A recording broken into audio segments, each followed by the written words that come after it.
Break down the 5x5 vial of CJC 1295 and ipamorelin. Nobody else has broken down this vial this way or accurately explained the 5x5 vial, so I'm just going to do it today.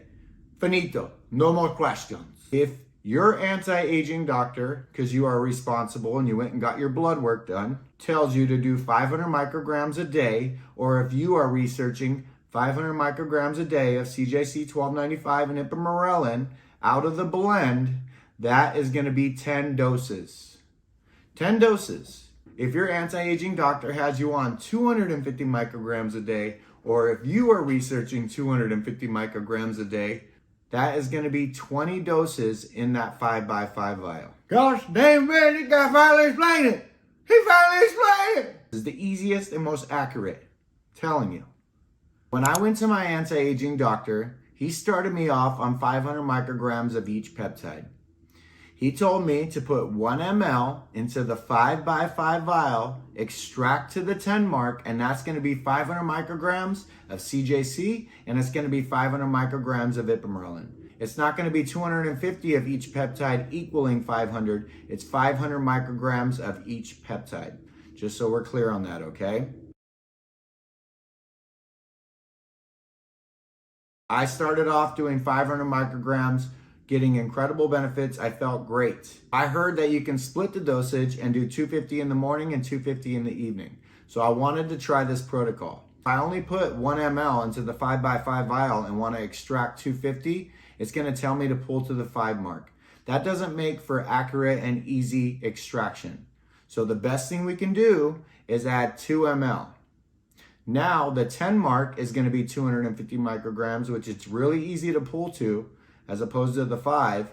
And so you can split your dosage. You can do 250 micrograms in the morning, 250 micrograms in the evening, pulling to that 10 mark. Let's just say you want to do one big 500 microgram dose.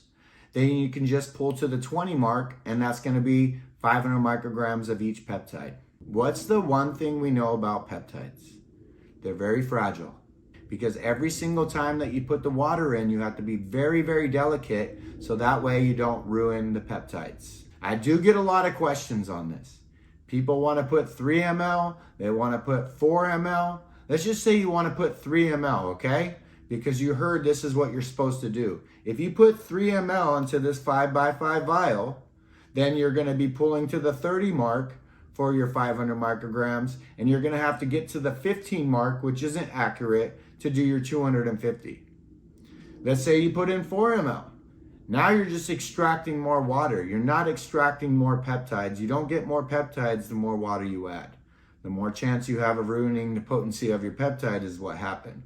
But let me just tell you, if you are researching 500 micrograms a day, or if your anti-aging doctor has you on 500 micrograms a day, I would strongly suggest just putting in 1 ml. There's no reason to put in 2 ml unless you want to split your dosage. And people are going to tell you otherwise, that's fine, but this is the easiest, most quickest, and accurate way to do the 5x5 vial. You can add more water. It's no problem. You're just going to have to extract more water. The old school way of doing it is just putting in 1 ml, extracting to the 10 mark, and that's 500 micrograms of each peptide. This is very important. Why you fast for at least 2 hours before you do your injection after you eat is because your insulin levels are going to fight for the same receptor sites as the peptides or the growth hormone. So let me tell you again, why you want to fast for at least 2 hours after you eat and before you do your injection is because your insulin levels are spiking after you eat, and you want to wait for them to pretty much calm down, subside, so that way they don't fight for the same receptor sites as the peptides or the GH, the growth hormone.